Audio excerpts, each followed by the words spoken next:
All right, but next, before we get around the league here, don't have a ton of news on this show. One little item, though, we love to hit on all 14 SEC teams if we can, and sportsbetting.ag is giving us that opportunity because they've released odds to win the division titles in the SEC East, SEC West. So we've got odds for all 14 SEC teams. And no surprise, Georgia favored in the East, Alabama favored in the West. Let's start in the East here. Georgia, minus 500. Big favorite to win the SEC East. No surprise to see the Bulldogs. Of course, they're having some injury woes. We'll get to that in just a moment here, but just an overwhelming favorite. And kind of the takeaway that I have from this, Georgia's even a bigger favorite to win the East than Alabama is to win the West.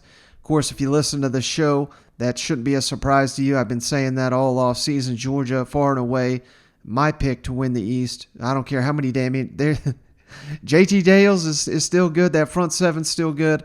I think the Bulldogs will be just fine, even if things are looking dicier there for the Clemson game. But the second best odds to win the East, again, no surprise here. The Florida Gators, 5-1, according to sportsbetting.ag, to win the SEC East. Gators won the East last season, nearly went to the college football playoff.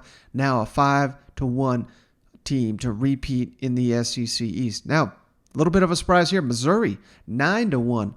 The hype continues to grow for Eli Drinkwitz and his program, and here's a great sign for it. I mean, the money's coming in from Missouri.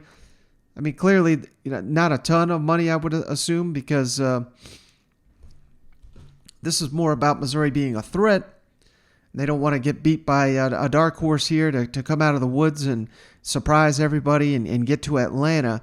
Missouri 9-1, pretty interesting, but here's my best bet on the board here. Kentucky, 20-1 to win the East.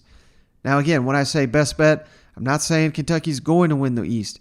I'm not saying I would even put a lot of money on Kentucky here to win the East. But if you're looking for a long shot, maybe, with this Will Levis, with, Darian Kennard kicking over to right tackle, that gives you a clear indication of what they have in left tackle. Dare Rosenthal, they got from LSU. A lot of pieces to like there in Kentucky, and that's before getting to arguably the best running back in the conference, Chris Rodriguez, and that Mark Stoops, Brad White defense. So a lot to like about Kentucky, 20-1. Those odds, those are off. I think those will change rather quickly once the money starts coming in. Tennessee, 33-1. Shane's putting down his buck right now. 33-1. And we'll get a little bit of a news here with the Vols. It sounds like Joe Milton, behind the scenes, has won the quarterback competition. At least that's the buzz. I don't think they've announced it. I don't know if they will announce it prior to kickoff against Bowling Green. But all indications, based on what I'm hearing, Joe Milton has separated himself from Hendon Hooker and Harrison Bailey. So that's the latest out of Knoxville. Joe Milton sounds like, 33-1. Clearly, the Vols are not going to win the East, but going with the high upside potential there of Joe Milton, boomer bust type prospect. And this says to me that, Josh Heupel's not playing it safe. He's not going a conservative route. He's going to go with a guy that has massive upside. It may not...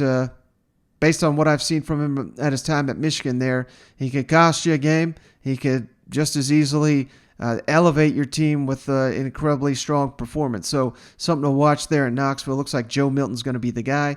South Carolina, 66-1 to win the East. No surprise there.